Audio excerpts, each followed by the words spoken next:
Assalamualaikum warahmatullahi wabarakatuh. A very good morning to all of you. Diharapkan kamu semua masih kekal bersemangat untuk belajar.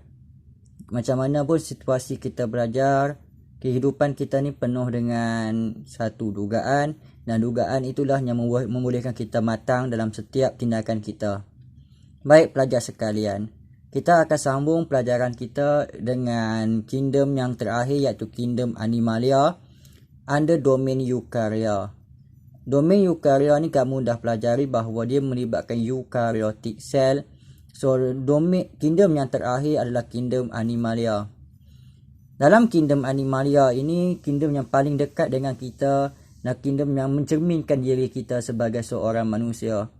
Sebelum ini kita banyak membincangkan tentang kingdom-kingdom yang bukan daripada manusia, iaitu bermula dengan kingdom Protista, kingdom fungi, kingdom plantae. Untuk kingdom Animalia, all of organism under kingdom Animalia are multicellular. So kingdom Animalia ni dibina daripada multiple cell that can form a various complex structure. So kingdom Animalia, all of them is multicellular. Maksudnya dibina daripada lebih daripada satu sel untuk berfungsi. Kingdom Animalia ini adalah satu kingdom yang hampir sama macam fungi, iaitu they are heterotroph. Heterotroph ini adalah organism that cannot synthesize their own organic compound. They obtain nutrient from others. So persamaan kingdom Animalia ni adalah mempunyai persamaan dengan kingdom fungi. So fungi is heterotroph, Animalia also heterotroph. Dan dalam Protista, heterotrophic protist adalah protozoa. So kalau soalan tanya kamu what is the similarities between the protozoa and Animalia, both of them are heterotroph. Namun apakah yang menyebabkan kingdom Animalia ni berbeza dengan fungi? Kingdom Animalia, walaupun dia heterotroph, dia involve ingestion of food. Ya, maksudnya dia mengambil sumber makanan dalam bentuk yang belum lagi digested. So dia ingest food.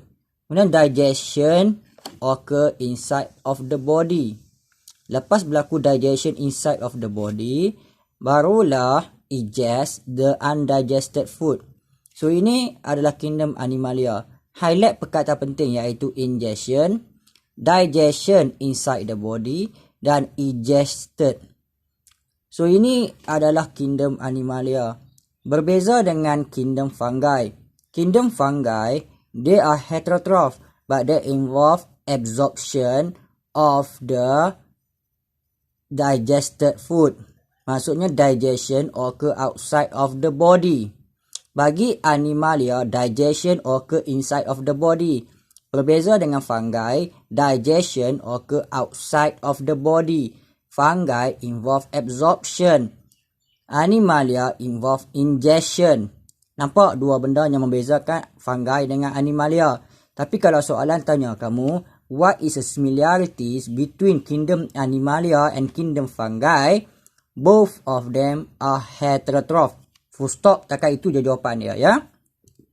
Kingdom Animalia ni adalah satu organism yang akan mula bergerak. They undergo locomotion. They undergo locomotion untuk beberapa perkara. They undergo locomotion for finding the food, finding the mate, untuk reproduce, untuk protection, untuk shelter. Jadi organism yang bawah kingdom Animalia ni must have a nervous system with a sense organ.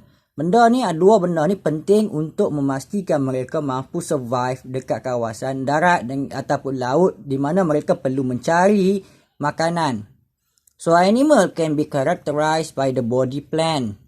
So they can characterized by the body plan. Macam manakah yang kita cakap tentang body plan, struktur body ni? Setiap animal ni berbeza antara satu animal dengan animal yang lain berdasarkan body plan dia. Yang pertama kita fokus dalam aspek symmetry. Yang kedua kita fokus dalam bentuk tisu. Yang ketiga kita fokus dalam aspek body cavities. Yang keempat adalah segmentation. So 4 perkara ni kita akan study dengan baik bagaimanakah animal can be characterized one another.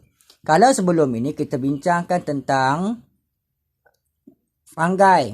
Fungi ada 3 filem, Zygomycota, Ascomycota, Basidiomycota. Kesemua filem tu dibezakan berdasarkan spore bearing structure. Nama gitu, untuk animal, kita akan study tentang 4 perkara ni.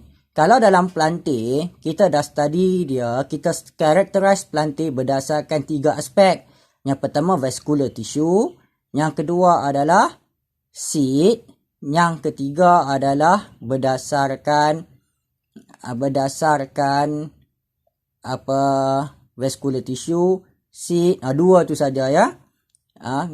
Yang untuk bahagian animal ni, kita akan study dia berdasarkan 4 perkara ni.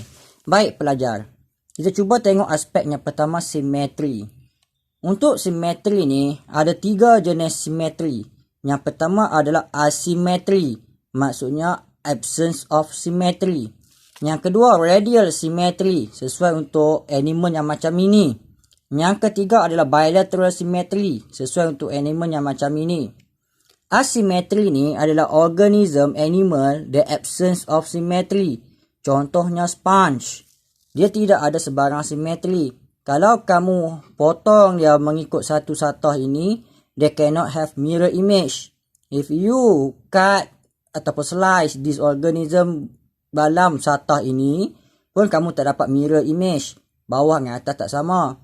Potong macam ni pun, kiri yang kanan tak sama. Potong macam ini pun, kiri yang kanan tak sama. So, organism ini, there absence of symmetry. Contohnya adalah sponge, karang laut, di bawah filem Porifera. Yang kedua adalah radial symmetry. Radial symmetry ni adalah any imaginary slice divide into mirror image. Any, mana-mana slice pun boleh divide dia kepada mirror image. Tengok ni bahagian satah, bahagian bawah ni, satu central axis ni. If you cut here, kamu dapat kiri kanan sama besar. If you cut over here, kamu dapat kiri kanan sama besar. If you cut over here, kamu dapat kiri kanan sama besar. This organism has top, they have bottom. So, organism ini adalah radial symmetry. Contohnya adalah jellyfish. Jellyfish ni bawah filem Cnidaria. Baik, yang ketiga bilateral symmetry. Only one, highlight perkataan only one. Only one imaginary slice divide into mirror image. Hanya satu saja satah boleh divide dia kepada mirror image. So, contohnya organism ini, kamu hanya boleh potong bawah satu satah ini saja untuk dapat kiri kanan mirror image. Kalau kamu potong macam ini, you cannot got mirror image. If you cut over here, you cannot have mirror image. If you cut over here, they have no mirror image. Only one saja ya. Imaginary slice, divide them into mirror image. Itu berkaitan dengan symmetry. Sebagai contoh, kamu tengok dalam gambar rajah ini. So, radial symmetry ini sea anemone. So, kamu boleh cut or any imaginary line to have mirror image. If you see here, this is arthropod. If you only able to cut single imaginary line to have mirror image. So, this organism, they have dorsal.